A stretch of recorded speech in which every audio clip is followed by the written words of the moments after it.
황동혁 감독이 우리 거 후배예요. 넷플릭스 것만 할 거야. 웨이브는 안 해? 웨이브는 잖아요. 콘텐츠 웨이브의 정책기획실장을 맡고 있는 이희주입니다. 당신이 찾던 인생 드라마부터 신상 콘텐츠까지 전부 웨이브에 있었어. 24시간 콘텐츠 스토어 웨이브. 외부 대외 협력이랑 뭐 대관, 홍보, 한국 OTT 협의회 운영위원장을 같이 겸임하고 있는. 실시간 채널에 대한 니즈 자체가 점점 떨어지고 있어요. 뭐 생방송 뉴스라든지 뭐 스포츠라든지 이런 것들이 아니면 OTT를 통해서 VOD 시청을 하고 중간에 화장실 가고 싶으면 이제 홀드 버튼, 스틸 버튼 누르고 갔다 오고 뭐 이제 이런 이제 VOD 시청이 훨씬 편하기 때문에 그러니까 기존의 어떤 이 실시간 채널을 통한 시청보다는 VOD 중심으로 이제 가고 있다. 그리고 매년 방송통신위원회에서 발표하는 방송산업 실태조사에 보면 OTT를 시청하는 비율은 점점 해마다 늘어나고 있고 연령별로도 늘어나고 있어요. 그래서 뭐 70, 80대 같은 경우도 빠르진 않지만 어쨌든 계속 늘어나고 있는 상황이고요. 지금 수년째 매년 조사를 하는 자료에 보면 이제 그렇게 계속 늘어나고 있기 때문에 OTT는 저희 어머니도 아마 이제 점점 이제 어느 순간인가는 OTT를 보고 계실지 않을까 그런 생각을 합니다.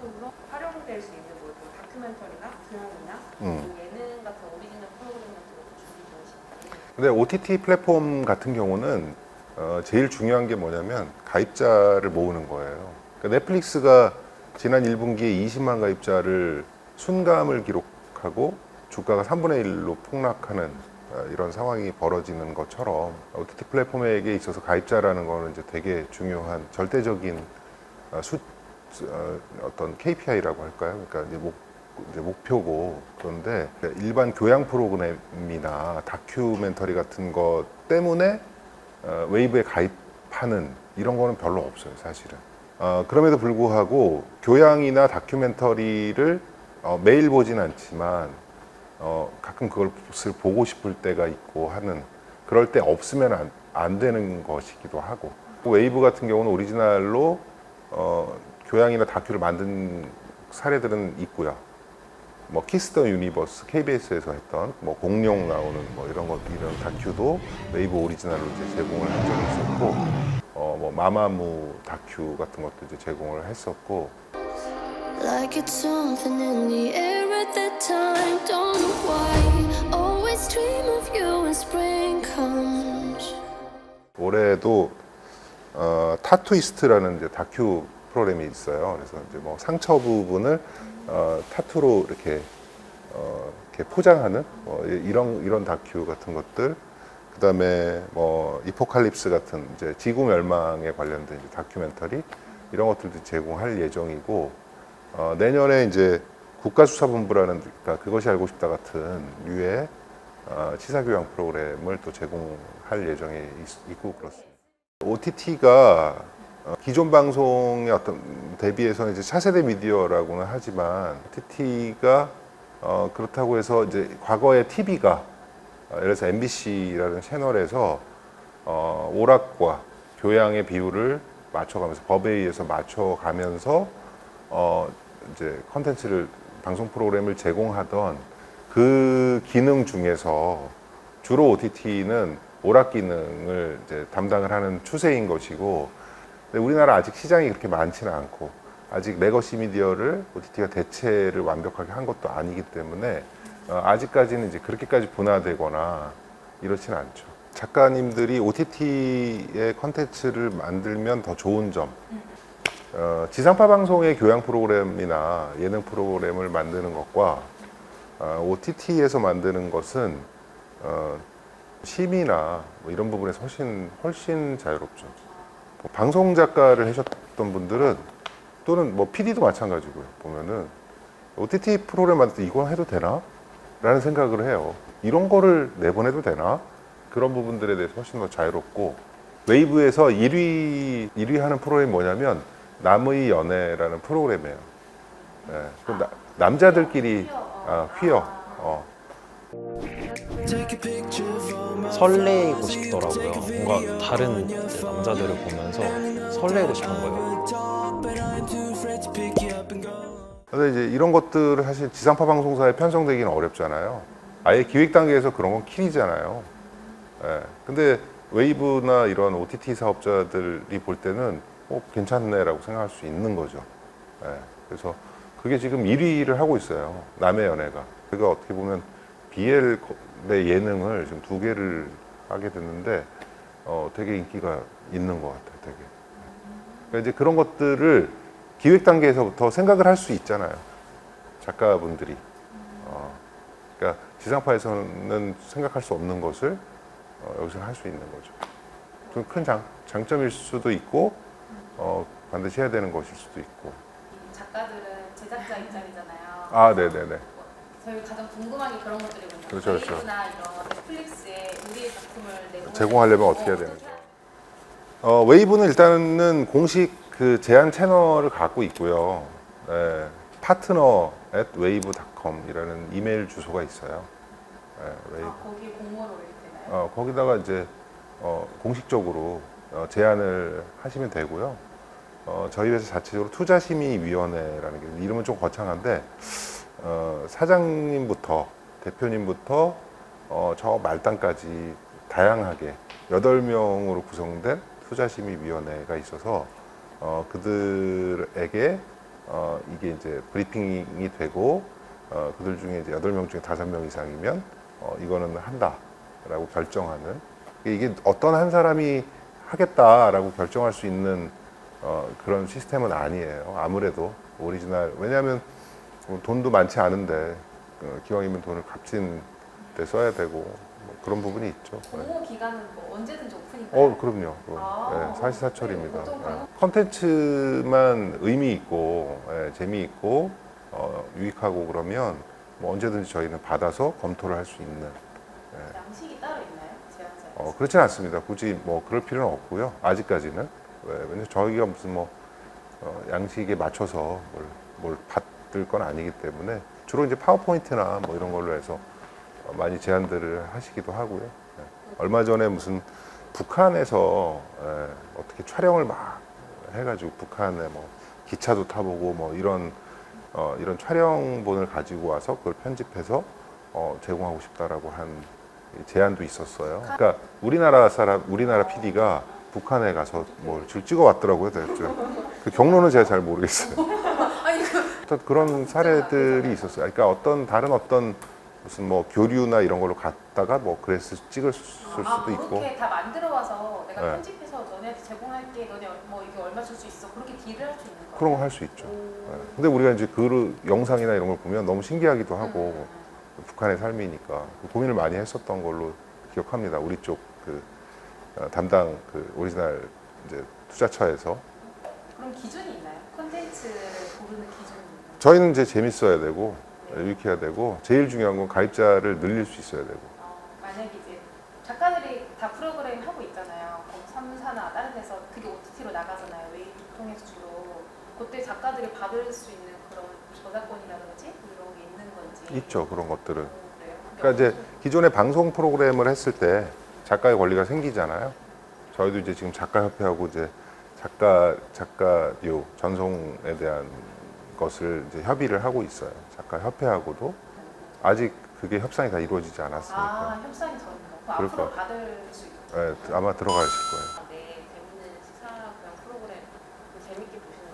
저는 그냥 시사 교양 프로그램 뭐 100분 토론이나 뭐 JTBC 썰전 같은 거, 판도라 MBN 거 뭐 이런 시사 좋아하거든요. 그런 것들이 요즘 정치가 제일 재밌잖아요. 코미디고. 그래서 그런 것들 좀 보고 그다음에 이제 꼬꼬무 같은 거. 꼬꼬무는 되게 의미가 있는 시사 교양이에요. 그래서 보면 실제로 제가 보면은 제 나이 때 이제 어린 시절에 겪었던 뭐 이런 어떤 역사적인 근현대사 사건들을 막 되게 재밌게 이제 풀어내는 부분인데 웨이브에서 드라마나 영화나 그러니까 월정액 구독형 월정액 부분에서 꼬꼬무가 10위예요 지금. 그러니까 드라마, 영화 다 포함해서 예능까지 다 포함해서 러닝맨이나 뭐 이런 거 다 포함해서 꼬꼬무가 10위를 하고 있어요. 그러니까 교양은 재미없다 뭐 이렇게 생각할 수는 없는 거죠. 예. 그러니까 이제 사실은 교양과 어떤 예능의 차이나 이런 것들을 우리가 구분하기 점점 어려워지고 있잖아요. 사실은 그래서 그런 부분들은 한번 시사할 만한, 그러니까 참고할 만한 부분인 것 같고. 10위권 안에 MBC 프로그램 뭐가 있나요? 뭐 나 혼자 산다나 뭐 MBC는 예능 프로그램이 이제 강하고요. 실제로 나 혼자 산다 뭐 그다음에 오늘 뭐하니 뭐 이런 것들이 이제 들어가 있고 뭐 그것이 알고 싶다 같은 것도 12위 이렇게 하고 있어요. 심야 괴담에요. 있어요. 아, 그래요? 예, 예. 하여튼 20위 안에는 있어요. 20위 안에 있는 것도 되게 큰 거거든요. 제가 몇 인지는 모르겠는데 네. 심야 괴담회가 있어요. 예. 저희가 매일 순위표가 나오거든요. 제 이름은 똑바로 읽어도 거꾸로 읽어도 우영우입니다. 기러기 토마토 스위스 인도인 별똥별 우영우. 뭐 이상한 변호사 우영우 같은 경우도 스튜디오진의 KT 계열의 어떤 스튜디오진이에서 기획을 해서 만들어서 나갔고 지금 이제 우영우 상당히 이제 신드롬이 벌어질 정도로 하지만 넷플릭스에 만약에 제공하지 않았다면 이라는 생각을 해봐야 돼요. 그러니까 넷플릭스에 제공하지 않았다면 우영우 신드롬이 일어나지 않았을 수 있어요. ENA 채널이라는 그냥 스카이 TV 옛날에 그러니까 그런 채널에 그냥 PP 채널에만 편성되는 것으로는 우영우가 뜰 수가 없는 거죠. 그러니까 이제 그만큼 뭐냐면 OTT 플랫폼이 매체 파워가 이제 생기기 시작하는 거예요. 이제는. 예. 콘텐츠 하는 사람들은 거의 무조건 OTT를 공략을 해야 되겠네요. 그럴 수 있죠. 그렇게 생각할 수 있는 거고 또 어떤 케이스에는 저희한테 제안을 할 때 그냥 웨이브에 그러니까 돈 안 줘도 되니까 웨이브에 올려만 줘라라고 이제 요청을 하는 경우도 있어요. 실제로 어떻게 보면 이제 아주 강한 파워는 아니지만 매체 파워는 생기고 있다. OTT 플랫폼 같은 경우는 오리지널 제작 투자를 하잖아요.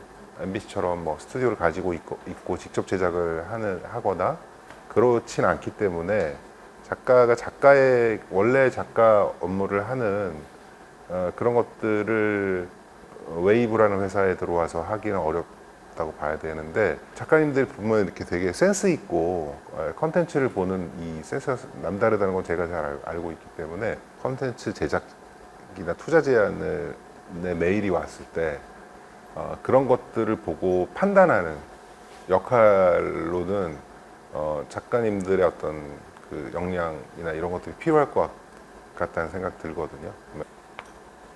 글로벌 OTT라고 표현하는 넷플릭스나 뭐 유튜브나 디즈니 플러스라든지 뭐 HBO 맥스, 뭐 애플 TV 플러스 미국발의 글로벌 OTT들이 전 세계로 지금 나가는 상황이고 한국도 예외가 없어서 영향을 많이 받고 있고 그들에 의해서 웨이브만이 영향을 받고 있는 것이 아니라 기존의 레거시 미디어의 이 영역까지도 침범을 당하고 있는 OTT라는 어떤 매기가 우리나라에 상륙하면서 대한민국의 미디어 상황은 어마어마한 혼란 상황이고 위기 상황이 됐어요.